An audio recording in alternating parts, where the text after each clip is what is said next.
Alright, so we got the GabeCube before GTA 6, or maybe for Half-Life 3. Who fucking knows? So here it says that it can play all Steam games. It supports 4K at 60 FPS with FSR. Also, it's 6 times more powerful than the Steam Deck.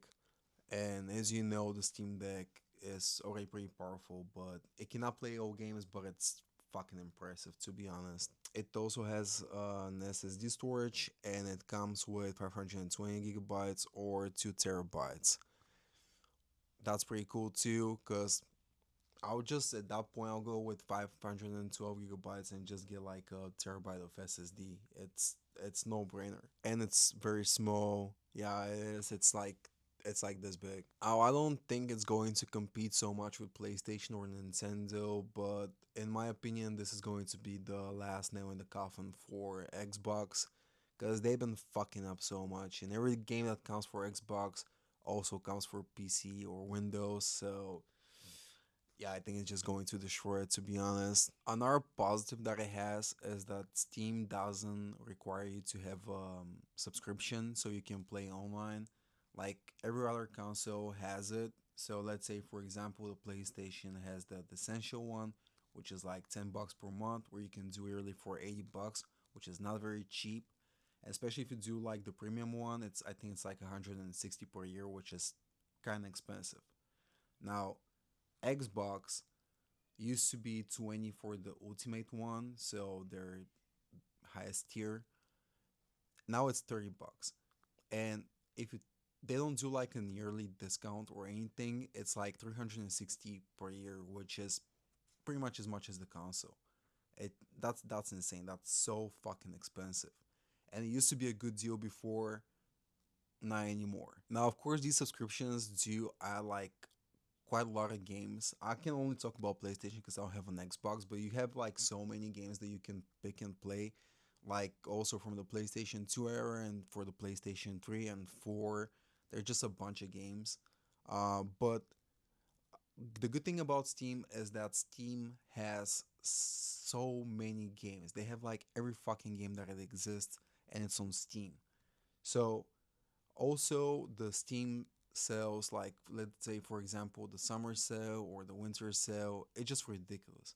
Everything is so fucking cheap. Like just the other day I was looking for GTA 4 and guess how much it cost on sale? It was like $6. And it wasn't just GTA 4, it came with the DLCs of GTA 4, so the Ballad of Gay Tony plus the Lost and Damned, which is crazy. You get like pretty much 3 games. Like there are just so many hours of gameplay for $6, and they just can keep doing that all the time. Especially if there's like classic games that you haven't played before.